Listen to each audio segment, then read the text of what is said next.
الجميع بخير. نحن على البث مباشرة الساعة 9 بتوقيت الجزائر، اليوم السبت 9 من شهر ماي 2026. هذا هو نجد يا أخي اليوم 9 الله عرف 9 راني حافظ 9 ماي 2026. إذا مرحبا بالجميع.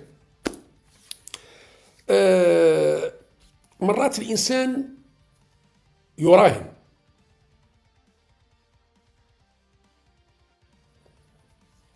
والحمد لله أنني في كل مرة بفضل الله سبحانه وتعالى نربح الرهان.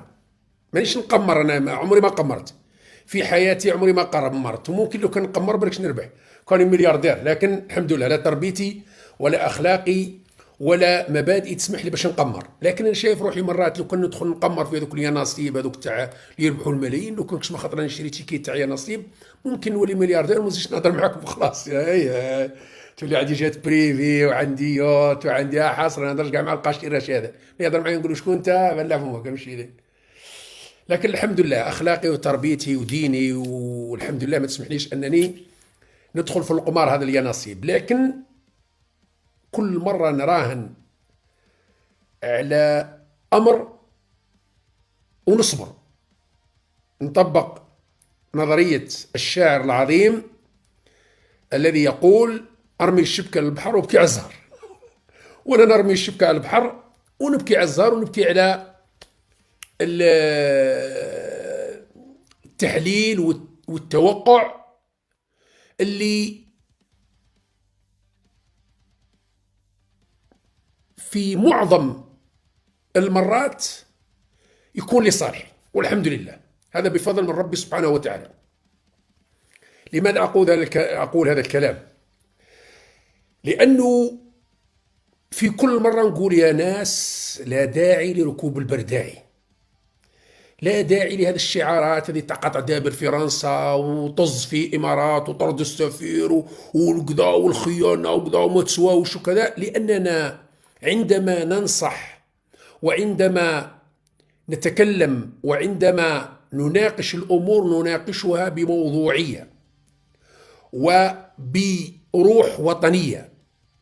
ممكن البعض يشوف فيها تنازلات، ولكن التنازلات التي يراها هؤلاء في ذاك الوقت أفضل بكثير من التنازلات التي سنقدمها للأسف الشديد بعد فوات الأوان. ممكن في ذاك الوقت يقول لك كيف أنا لا لا لا لا لا، لأنه الحمد لله عندنا بعد نظر، عندنا بعد نظر نقولوا باللي الطريق هذه ما تديش، ما توصلش.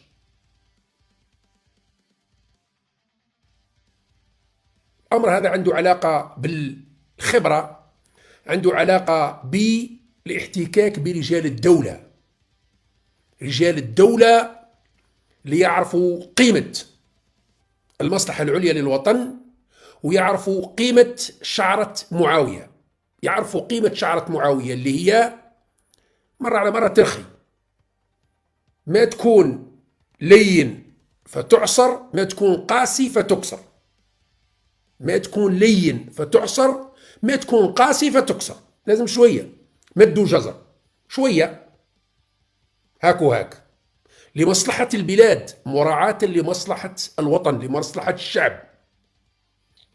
قبل أيام صارت مناوشات في الأراضي الصحراوية المحتلة، في الصحراء الغربية المحتلة، الصحراء الغربية المحتلة بوليزاريو. صارت مناوشات وصرا اعتداء من طرف بعض المقاومين أو بعض المجاهدين أو بعض اللي نسموهم دبر راسهم كما سموهم، يدافعوا على عرضهم، يدافعوا على عرضهم. ليس خرجت كثير من الدول تستنكر هذا الفعل.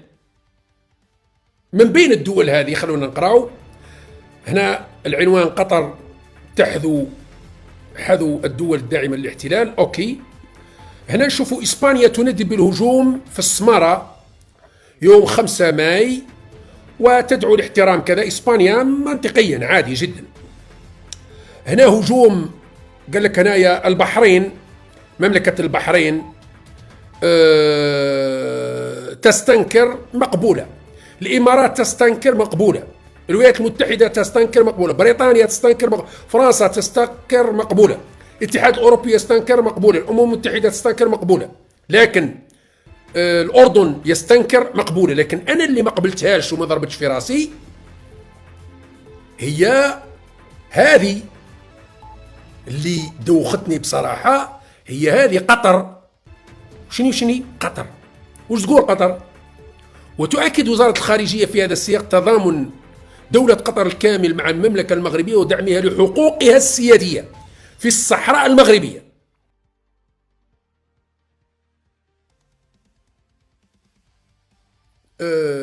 استنى تشوف كاين حوايج راهي احنا هنا اللي للاسف الاعلام نتاعنا ما يتكلمش. دركا اسبانيا تستنكر مقبوله، لانه احنا اصلا ربحنا العيب لاسبانيا وصحابنا السفير، لانه رئيس الوزراء او الوزير الاول الاسباني تكلم على الحكم الذاتي في الصحراء الغربيه وما عجبناش الحال وقطعنا العلاقات، بعد عاود نرجع للعلاقات وتعرفوا النهايه. بريطانيا عادي، فرنسا نفس الشيء ربحنا العيب معاهم وكذا وعادي، الولايات المتحده عادي، الاتحاد الاوروبي كله عادي، بعض الدول العربيه مثلا البحرين يدزوا معاهم، الامارات نفس الشيء يدزوا معاهم. علاش نقول دزوا معاهم؟ لانه علاقتنا معاهم غير طيبه. حتى البحرين علاقتنا معاهم زي الزفت، ما عندناش علاقه مع البحرين خلاص. يعني بلديه البحرين اصلا بلديه، البحرين اصلا كازينو، هي اكبر مرقص، اكبر ديسكوتيك في المنطقه الشرق الاوسط، بينها وبين السعوديه كاين قنطره دارها الملك، يروحوا يسهروا في البحرين ويرجعوا يباتوا في السعوديه. اذا مع احترامي البحرين اصلا فيها 20 و 30 عائله وصلت كندي. لكن قطر، سيدي قطر الشيخ تميم مش قطر تقول لك الصحراء المغربيه. يا سيدي احنا عندنا احسن علاقات مع الدول العربيه مع قطر، وقطر تدعم حقوق الانسان وحقوق الشعوب في تقرير مصيرها، وحق الشعب الصحراوي في تقرير مصيره حسب نشرة الثامنة.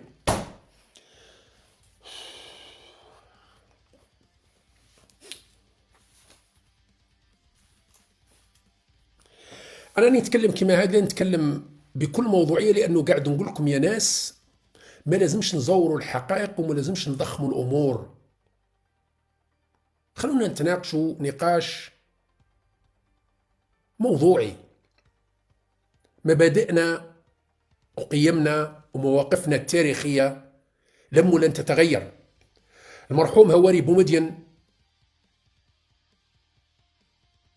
اللي أنا واحد من جيله متأثر به، كنت صغير طبعا لكن متأثر بخطاب هواري بومدين وبمواقفه الرجولية، قال كلمة للتاريخ: ساندنا ونساند، ساندنا في الماضي ونساند في الحاضر والمستقبل، ساندنا ونساند الشعب الصحراوي حتى ينال استقلاله. هذه بومدين قال هذا رحم، ونحن على طريق وعلى وعدنا وعاهدنا مع المرحوم هواري بومدين والمجاهدين والشهداء. ساندنا ونساند الشعب الصحراوي حتى ينال استقلاله. العالم كله ضد الصحراء الغربية، لا يهمني. أنا كجزائري ساندت الشعب الصحراوي وما زال نسانده.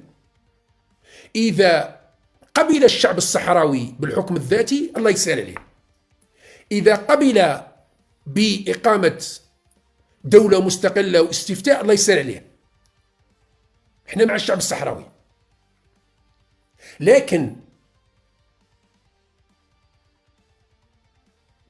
لا نلزم دول صديقة أو شقيقة بمواقفنا ونفرض عليها بطريقة تجعلها في لحظة من اللحظات أنها تتراجع. إذا كانت قطر، دولة قطر، إذا كانت مقتنعة أن المغرب يملك الصحراء، ما تقدرش تغيرها له نتايا بعرجون تاع دقلة، ولا بيدون تاع زيت الزيتون، ولا بدبابة، ولا بكلاش، ما تقدرش. إذا كان مش مقتنع ما تقدرش تغير له قناعته. إذا لا يجب أن نربط علاقتنا مع قطر أو مع الإمارات أو مع إسبانيا أو مع فرنسا أو مع أي دولة ونرهنها بمواقفها تجاه القضية الصحراوية، لأن المشكل هذايا لم يكن موجود في وقت بوتفليقة. في وقت بوتفليقة كانت الدبلوماسية الجزائرية تعمل بذكاء وتعمل من تحت الطاولة وتشري في بعض الذمم أو تشري ذمم بعض الدول الإفريقية، لدرجة أننا كسبنا كثير من الدول الإفريقية، كسبناها وكسبنا تعاطفا مع القضية الصحراوية في صمت. واحد ما سمع لا إعلام ولا شوشرة ولا على اسمها كانال 24 ولا كانال 25 ولا كانال 26 ولا ما كان والو خرطي. أيام بوتفليقة الله يرحمه عدد كبير من الدول الإفريقية ودول العالم، جنوب أمريكا وجنوب آسيا وقفت إلى صف الشعب الصحراوي وساندوه، وكانت حملة دبلوماسية قوية وقوية جدا في صمت. عبد القادر مساهل والعمامرة وبوغادوم وجماعة كانوا يخدموا تحت الطابلة هكذا هكذا هكذا هكذا من هيك، وقدروا أنهم يحققوا نتائج باهرة بدون بهرجة. ابتداء من 2022 2023 الإعلام يهضر العياط والدقداق، الدول اللي ربحناهم كلهم خسرناهم. الدول الإفريقية التي كانت تساند الشعب الصحراوي كلها راحت بعت البارتي، وأولها دول الجوار، مالي، النيجر، بوركينا فاسو، كذا كذا كذا كذا كذا من هنا، وصلنا للدول العربية. قطر أيام المرحوم بوتفليقة كانت تقول الصحراء الغربية، وكانت علاقتنا مع قطر علاقة شوية ماهيش قوية. روحوا وارجعوا لخطابات الأمير حمد ووزير الخارجية حمد بن جاسم والجماعة، روحوا وارجعوا لخطاباتهم تلقاهم يتكلموا على الصحراء الغربية، يقول لك الشعب الصحراوي والصحراء الغربية والغربية والغربية والغربية. الآن كي ولات علاقتنا طيبة جدا وولينا سمن على عسل مع قطر، ولات الصحراء المغربية. أين الخلل؟ أين الخلل؟ أين هو المشكل؟ هل المشكل في تميم رئيس حاكم دولة قطر؟ هل المشكل في الدبلوماسية القطرية؟ لا، المشكل فينا احنا. المشكل فينا احنا اللي ضعفاء، احنا اللي غالطين، واحنا اللي راهنا على الحصان الخاسر. وعلينا أن نراجع حساباتنا، وعلينا أن نراجع حساباتنا، وعلينا أن نراجع حساباتنا. أوكي، فاصل ونواصل. أقول هذا الكلام لأنه في الوقت اللي كانوا جماعة فرحانين لقطع العلاقات مع فرنسا وتوقيف الشركات الفرنسية وطرد السفير الفرنسي واستدعاء السفير الجزائري، كنا نقول لهم ما تديروش هكذا راك تندموا، ما تديروش هكذا راكم تندموا. وإذا كنا الآن قادرين نتنازلوا على 10%، راهو يجي وقت وين ما نقدروش نحتفظوا ب10%، بمعنى أننا راح نخسروا 90%. لما قلنا أنه سجن بوعلام سنصال قرار غير صحيح، لما قلنا أنه طرد السفير الفرنسي أو سفير غير مرغوب فيه قرار غير صحيح، لما قلنا طرد الشركات الفرنسية أو فسخ العقود مع الشركات الفرنسية قرار غير صحيح، لما قلنا سجن الصحفي الفرنسي كريستوف غير صحيح، لما قلنا وقلنا وقلنا اتهمونا بالعمالة والخيانة الوقوف إلى صف الاستدمار الفرنسي وغيره. لكننا والحمد لله عندنا ثقة في ربي سبحانه، وعندنا ثقة في أنفسنا وفي رجال الدولة. كنا متأكدين أن هذا القوم الجهلة الأغبياء هذا القوم الجهلة الأغبياء اللي ربي حصلنا فيهم سيأتي اليوم الذي يجعلهم يتراجعون على قراراتهم ويندموا ويعضوا صباعتهم، لأن قراراتهم غبية ارتجالية استفزازية يعني متهورة للأسف الشديد. اليوم لما نشوفوا الوزيرة المنتدبة استقبلها رئيس الجمهورية بالأحضان في رئاسة الجمهورية وتغطية إعلامية، وثم تروح لوزارة الدفاع ويستقبلها رئيس أركان الجيش، ويعني وذاك الترحاب يعني وعلاش هذه الهيلولة بكري؟ نعاود نطرح السؤال: الأسباب التي دفعت بالسلطة إلى اتخاذ هذه القرارات الغبية المتسرعة المتهورة، هل زالت هذه الأسباب؟ هل تم حل هذه المشاكل؟ لا. هل تراجعت فرنسا على قراراتها؟ هل تراجع الرئيس الفرنسي ماكرون على موقفه، على تصريحه؟ ماذا تغير؟ لم يتغير شيء. إذن علاش نضيعوا في الوقت؟ وعلاش ضيعنا هذا الوقت؟ ونعاود نرجع لكم النقطة أساسية اللي قلتها لكم، وللأسف الشديد سندفع الثمن غالي غالي جدا. أنا قلت لكم بين الأسباب العالقة ما بين الجزائر وفرنسا هو تعويض الشركات الفرنسية التي خسرت مئات الملايين من الدولارات من الأوروهات في الجزائر. والجزائر للأسف مضيق هرمز رزيق وجماعته قالوا التبون، قالوا ما تصرفش، ما نتنازلوش وما نرومبورسيوش ويدزوا معاهم يروحوا. طبعا هذه المعلومات مش راح نسمعوها ومش راح الإعلام يتكلم عليها، لكن أنا نأكد لكم وأعدكم أنني سأتكلم عن الموضوع في وقته عندما تتوفر لدي المعطيات والأدلة. لكن أنا مقتنع ومتأكد أنه خلال الأشهر القليلة القادمة الخزينة الجزائرية ستعوض للشركات الفرنسية الخسائر التي تكبدتها خلال الفترة السابقة للأسف الشديد.